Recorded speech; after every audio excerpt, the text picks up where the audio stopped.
Hello, कैसे हैं आप लोग? आशा करता हूँ कि ठीक होंगे। तो आज मैं लेकर आया हूँ क्लास 11th की हिस्ट्री एनसीईआरटी की। चलिए शुरू करते हैं समय की शुरुआत से।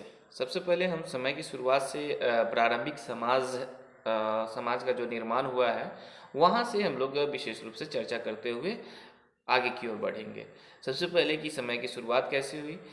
जो हिस्ट्री स्पेशल बैच चलेगा उस हिस्ट्री स्पेशल बैच में आपको बोर्ड के प्रयोग करके मैं आपको बताऊंगा और बाय मैप भी बताऊंगा। हिस्ट्री का एक स्पेशल बैच मैं लूँगा आप लोगों का, ठीक है। तो उसमें सारी चीज़ को बाय डिटेल्स हिस्ट्री की जानकारी आपको दी जाएगी। फिलहाल ये वीडियो जो हम लोग पढ़ रहे हैं या बना रहे हैं ये क्लास वाइज इसका अलग से बनता रहेगा, ठीक है। तो देखिए यहाँ क्या है, पहला है कि एक समाज, एक प्रारंभिक समाज, जो हमारा एक प्रारंभिक समाज है वो उसका निर्माण कैसे हुआ।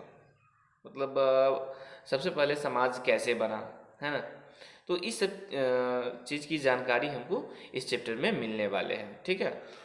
इंसान की उत्पत्ति कैसे हुई, कहाँ, मतलब प्राचीन काल में इंसान किस हिसाब से रहता था। जो पुराना दौर था उस समय में इंसान, अभी हम इतना हाई फाई, इतना टेक्नोलॉजी से भरे हुए हैं कि हम कहीं आप कहीं और यहाँ से बात हो रही है, यहाँ से क्लास चल रहा है।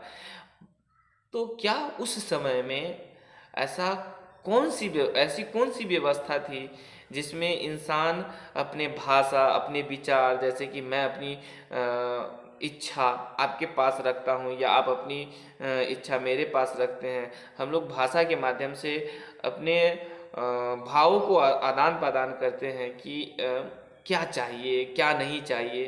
क्या उस समय की भाषा क्या थी, किस तरह की थी, लोग कैसे बात करते थे, लोग एक दूसरे को किस तरह से समझते थे, ठीक है। इस सारी चीज़ की जानकारी जो है हमको इस वीडियो में मिलने वाला है। तो चलिए चलते हैं। देखिए कुछ सबसे पहले एक फ़ोटो दिखाया गया है कि समय की शुरुआत से लेखन कला और शहरी जीवन तक हम लोग जानेंगे, है ना। कि जब समय की शुरुआत हुआ था तो क्या उस समय जो है लिखने उखने की कोई इससे प्रावधान था, लिखा जाता था, वो भी अगर लिखा जाता था तो कैसे लिखा जाता था, ठीक है ना। वो लिखा हुआ क्या हम पढ़ पा रहे हैं या नहीं पढ़ पा रहे हैं, तो वो सारी चीज़ की जानकारी जो है हमको धीरे धीरे धीरे करके मिलने वाला है, ठीक है। तो इस चीज़ को हम देखते हैं। पहले देखिए यहाँ एक फ़ोटो दिखाया गया हुआ है, प्राचीन काल का ही है फोटो। यहाँ देखिए प्रारंभिक समाज, ठीक है। प्रारंभिक समाज के बारे में कुछ बात यहाँ बताई गई है, उस बात को हम लोग एक विशेष रूप से पहले जानने की कोशिश करते हैं। देखिए क्या कह रहा है, कह रहा है कि इस अनुभाग में, मतलब जो हमारा अनुभाग है, इस अनुभाग में हम प्रारंभिक समाजों से संबंधित दो विषयों के बारे में पढ़ेंगे। प्रारंभिक समाज के बारे में हमको कितने, दो विषय के बारे में विशेष रूप से जानकारी मिलेगी, ठीक है ना। इस जो अनुभाग है, जिस अनुभाग को अभी हम लोग अध्ययन कर रहे हैं, ठीक है। पहला विषय, सुदूर अतीत में लाखों साल पहले मानव अस्तित्व की शुरुआत के बारे में। पहली विषय हमको यह होगा कि आज से न जाने लाखों वर्ष पहले, कितने साल पहले जो लोग रहते थे, यानी मानव जो रहते थे, उनके बारे में हमको डिटेल्स जानकारी, ठीक है ना, उनके बारे में डिटेल्स जानकारी प्राप्त होगी। फिर कह रहा है कि उसमें आप यह भी पढ़ेंगे कि सर्वप्रथम अफ्रीका में मानव प्राणियों का प्रादुर्भाव कैसे हुआ, और पुरातत्व विज्ञानों ने इतिहास के इन प्रारंभिक चरणों के बारे में हड्डियों और पत्थरों के औजारों के अवशेष की सहायता से कैसे अध्ययन किया। तो ये चीज़ के बारे में हमको जानकारी मिलती है, ठीक है। अब यहाँ देखिए एक बात की, कभी कभी जब हम लोग पढ़ते हैं तो पॉइंट नोट किया जाता है, अंडरलाइन किया जाता है। यानी यहाँ कह रहा है कि सर्वप्रथम जो है, क्या कह रहा है, सर्वप्रथम अफ्रीका में मानव प्राणियों की। तो मानव की जो उद्भव हुआ है वो कहाँ हुआ है, अफ्रीका में हुआ है। तो इस तरह से क्वेश्चन ऑब्जेक्टिव यहाँ से बन जाता है, ठीक है। और कम्पिटिटिव लेवल में भी जो है एनसीईआरटी के जो बुक हैं वहाँ से आप जितने भी कंपटीशन होता है तो खास करके क्वेश्चन एनसीईआरटी से ही बनाया जाता है, तो आप एनसीईआरटी को फॉलो करें, मैं यही राय दूंगा।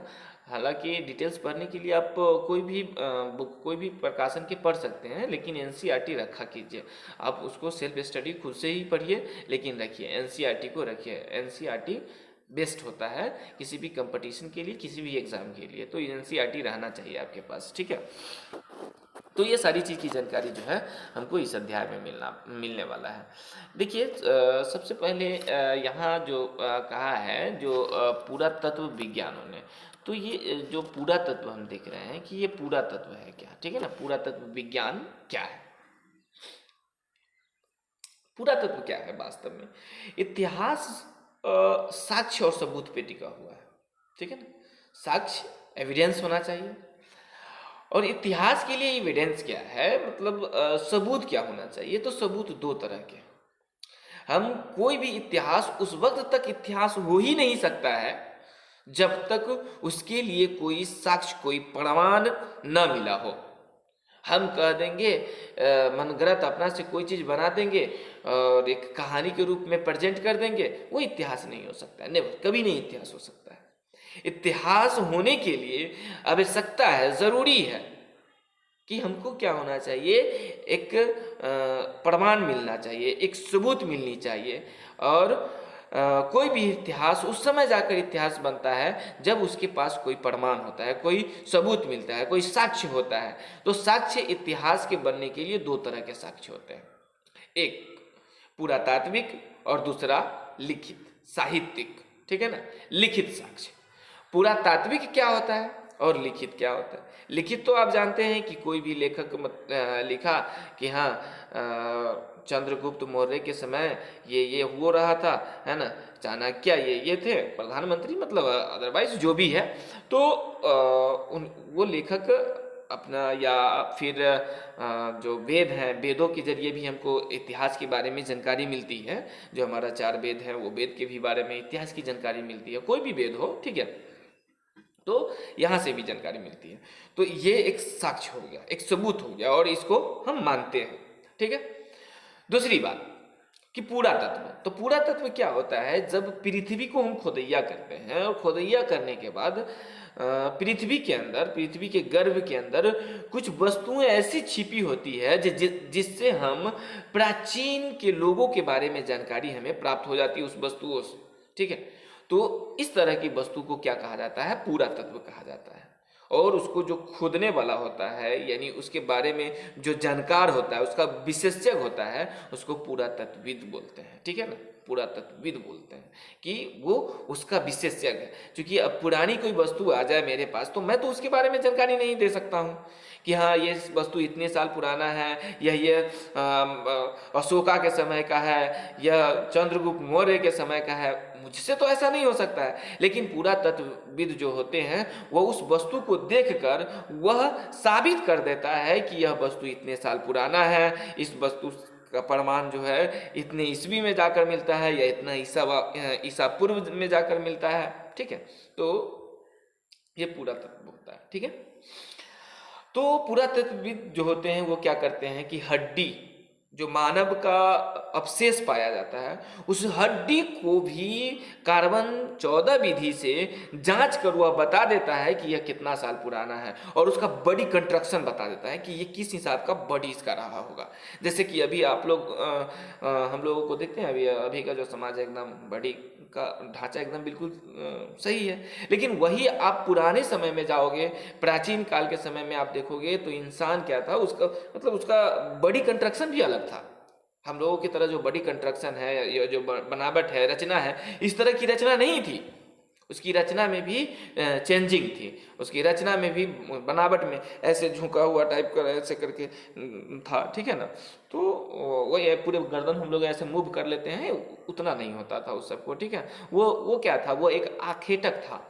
पहले के लोग अगर देखेंगे पूरे शुरुआती समय में, है ना, जो पाषाण एज चलता है, पत्थर का एज, तो उस समय के जो लोग था वो कैसा था, तो वो एक आखेटक था। और आखेटक किसको बोलते हैं, तो वो समझो खाना बदोश, मतलब शिकारी शिकारी टाइप का था, ठीक है। इस जंगल में गया, शिकार किया, यहाँ का जो भी मतलब कच्चा ही जो भी जानवर मिला उसको पकड़ा, भमोड़ मर गया, इसे खा गया, ठीक है, उसको खत्म हो गया। फिर दूसरे जंगल में गया, फिर वहाँ खत्म हुआ, फिर मतलब इस तरह से वो भटकता रहता था, उसका कोई अस्थाई जगह नहीं था। जैसे अभी हमारे पास अस्थाई समाज है, अस्थाई लोग हैं, हम बगल का पड़ोसी है, सभी लोग हैं, लेकिन उस मतलब प्राचीन काल में हम जाते हैं तो उस समय ऐसा कोई चीज़ नहीं था, ठीक है ना, लोग ऐसे ही भटकते थे।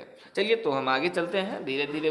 ये जो है स्पेशल हम आपको बोर्ड पे समझाऊंगा, जो इसका क्लास चलेगा हिस्ट्री स्पेशल, तो उसमें आपको बताया जाएगा।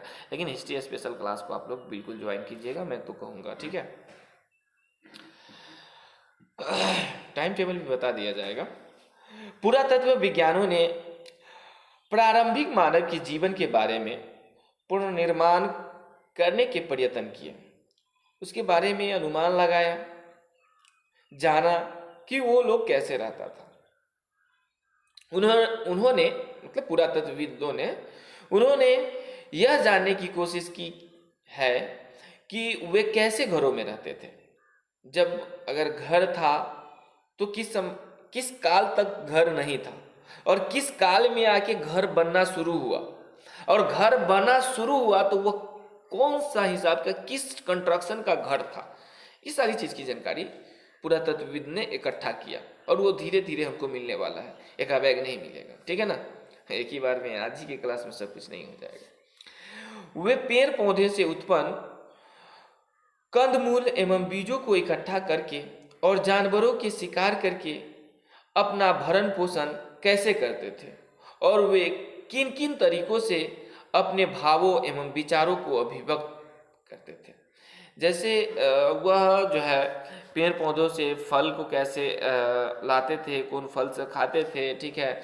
वो अपना मतलब टोटल ओवर यह कर लें कि वो अपने जीविका को कैसे चलाता था, ठीक है ना, और अपने भाव को, अपने विचार को, अपने अभिव्यक्ति को वो दूसरे के सामने कैसे प्रेजेंट करता था। तो ये सारी चीज़ों की जानकारी इकट्ठा करने का प्रयत्न किया पुरातत्वविदों ने, और वो हमें जो है एक क्रम वाइज एक सीरियल करके दिया, ताकि हम क्रम वाइज उसको पढ़ सके।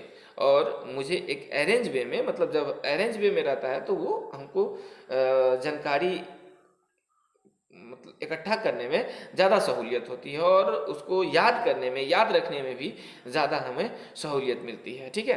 तो इस तरह से पुरातत्वविदों ने जो भी अगर कंटेंट भी तैयार किए जाते हैं तो उस हिसाब से वो एक अरेंज भी किया जाता है। आप यह भी पढ़ोगे कि आदमी द्वारा आग और भाषा का प्रयोग कब और कैसे शुरू हुआ, और अंत में आप यह देखोगे कि आज की दुनिया में भी जो लोग शिकार और पेड़ पौधे से खाद्य सामग्रियों से अपना भरण पोषण करते हैं, क्या उनके जीवन का अध्ययन करने से अतीत के बारे में जानकारी मिल सकती है। आपको आज इस चीज़ के बारे में भी जानकारी मिलेगी कि क्या अभी भी आदि मानव है। जवाब आपको मिलेगा हाँ, अभी भी है। अभी भी ये दुनिया है यार, अभी भी कोई मॉडर्न एज से भी आगे जी रहा है, कोई मॉडर्न एज में जी रहा है, कोई प्राचीन काल में जी रहा है, कोई पाषाण काल में ही समझो, मतलब पता स्टोन एज में ही समझ लो, ऐसा भी हाल चल रहा है, कहीं ना कहीं है इस तरह से।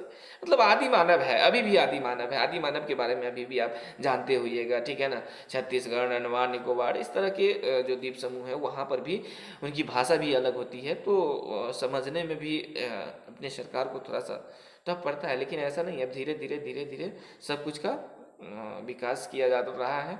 ट्रांसलेटर है, हर चीज़ का ट्रांसलेटर है ना, तो ज़्यादा दिक्कत नहीं है। लेकिन हाँ, अभी भी वह समझ लीजिए कि पीछे के एज में ही अपनी ज़िंदगी को बिता रहे हैं, ठीक है। अब देखिए दूसरे विषय में कुछ प्रारंभिक नगरें, जैसे प्रारंभिक नगरों के बारे में जब आप पढ़िएगा 12 में प्रारंभिक नगरों की कहानी है, फर्स्ट चैप्टर ही प्रारंभिक नगरों की कहानी, जो हड़प्पा सभ्यता है, सिंधु घाटी सभ्यता, विश्व की 4 सभ्यता है, मिस्र की सभ्यता, हड़प्पा सभ्यता है ना, मेसोपोटामिया की सभ्यता, चीन की सभ्यता, जो ये सभ्यता है, तो इस सभ्यता के बारे में भी आपको जानकारी क्लास 12 में मिलेगा, ठीक है ना। यहाँ भी थोड़ी बहुत जानकारी मिलती है। तो दूसरे विषय में कुछ प्रारंभिक नगरे जैसे मेसोपोटामिया, ठीक है ना। मेसोपोटामिया कहाँ मिला है? जो वर्तमान की इराक क्षेत्र है, ठीक है ना। आपको इराक, रुकिए मैं आपको इराक बताता हूँ। देखिए एक सेकंड, मैं अभी आपको इराक, ये देखिए आप, ये देखिए ये अपना जो है ये भारत हो गया, ठीक है ना, ये भारत हो गया। ये चूंकि पूरे एशिया महादेश है, जो पीला वाला आपको दिख रहा है ये भारत हो गया। भारत के बाद यहाँ पे ये बुनका आपको जो दिख रहा है ये पाकिस्तान है, अफगानिस्तान है और यहाँ है इराक, ठीक है ना। तो यहाँ पर इराक में हमको क्या मिला है? मेसोपोटामिया की सभ्यता मिला है। ये जो इराक का क्षेत्र है, ठीक है ना, इस क्षेत्र में क्या मिला है? मेसोपोटामिया की सभ्यता। और यहाँ की जो क्षेत्र है, इस क्षेत्र में क्या चीज़ मिले हुए हैं? हड़प्पा सभ्यता, ठीक है। फिर इधर चीन की सभ्यता है, उधर में है आपको मिस्र की सभ्यता, ठीक है ना। तो धीरे धीरे हम लोग जानेंगे आगे की ओर। चलिए,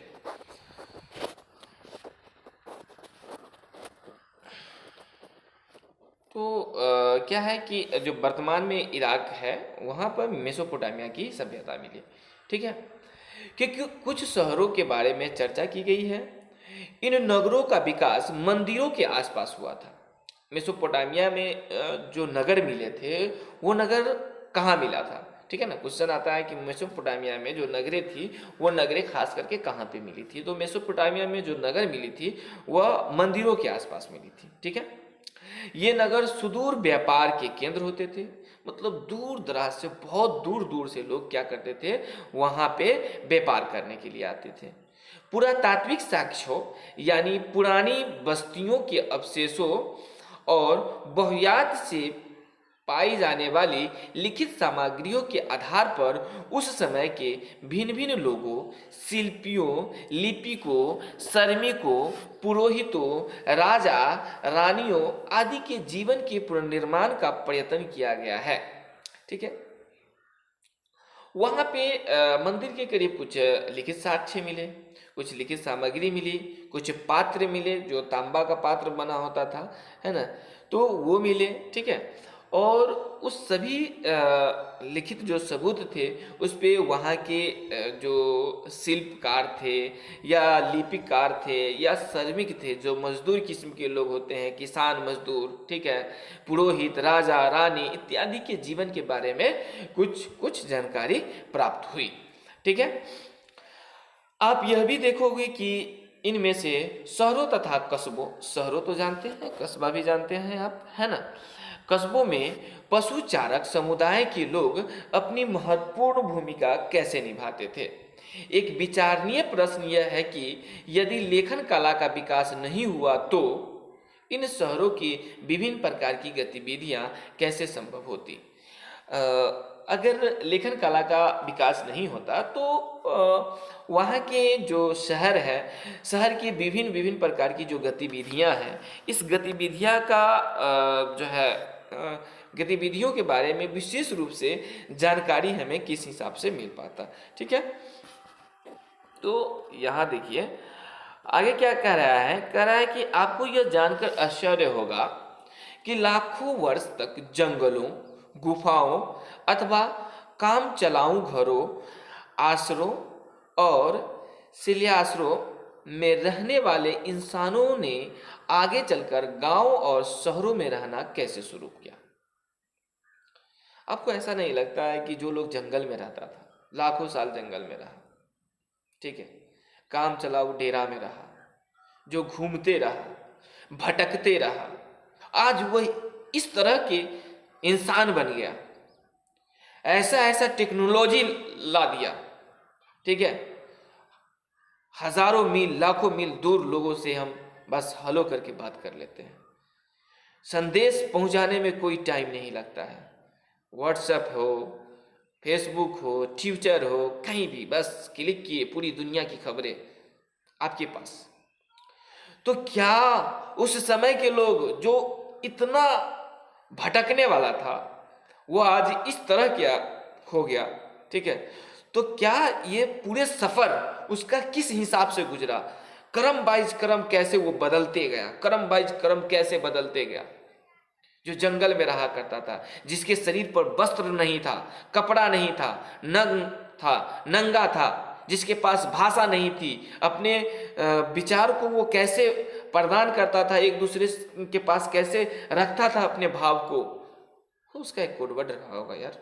उस समय भी तो रहा ही होगा, है ना, हुआ करके आपस में बात कर लिया होगा, हाँ, तो इस तरह से हो सकता था शायद आदि मानव क्या इस तरह की भाषा रहा होगा।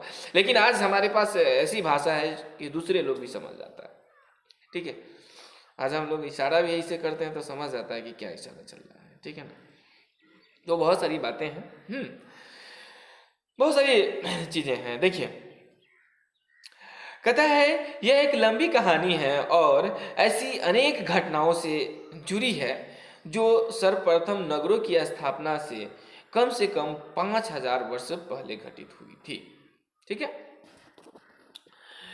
देखिए, कहता है अत्यंत दूरगामी प्रभाव डालने वाले परिवर्तनों में से एक था धीरे धीरे खानाबदोश जिंदगी को छोड़कर खेती के लिए एक स्थान पर बस जाना, जो लगभग 10,000 साल पहले शुरू हो गया था। जैसे कि आप आगे के विषय में एक में देखेंगे, खेती अपनाने से पहले लोग अपने भोजन को मतलब कैसे अपने भोजन को ग्रहण करता था। देखिए यहाँ क्या कहता है कि अत्यंत दूरगामी प्रभाव डालने वाले परिवर्तनों में से एक था कि धीरे धीरे लोग जो खाना बदोश जिंदगी थी, खाना बदोश जिंदगी हमने बताया था कि इस जंगल से उस जंगल, उस जंगल से उस जंगल, मतलब खाते रहो, भटकते रहो, कच्चे हो। अगर कोई अपना आदि मानव में कोई इंसान उसी में के लड़खड़ाया तो उसी को चीर फाड़ के खा जाता था। उसके पास इतना भी सेंस नहीं था कि ये मेरा माँ है, बहन है, भाई है, ये हमारे कस्बे के है, मतलब इस टाइप का हो गया था। मतलब जिंदगी एक पशु समान कर सकते हैं कि इस तरह के था कि उसके पास उतना भी सेंस नहीं था। अगर जब हम स्टोन एज को देखेंगे, उस एज में इंसान की जिंदगी इस तरह से थी। धीरे धीरे इंसान क्या किया कि अपने आप को विकास करते गया, इम्प्रूवमेंट करते गया, बदलते गया, ठीक है ना। बदलते बदलते उसने क्या किया कि खेती की शुरुआत कर दी।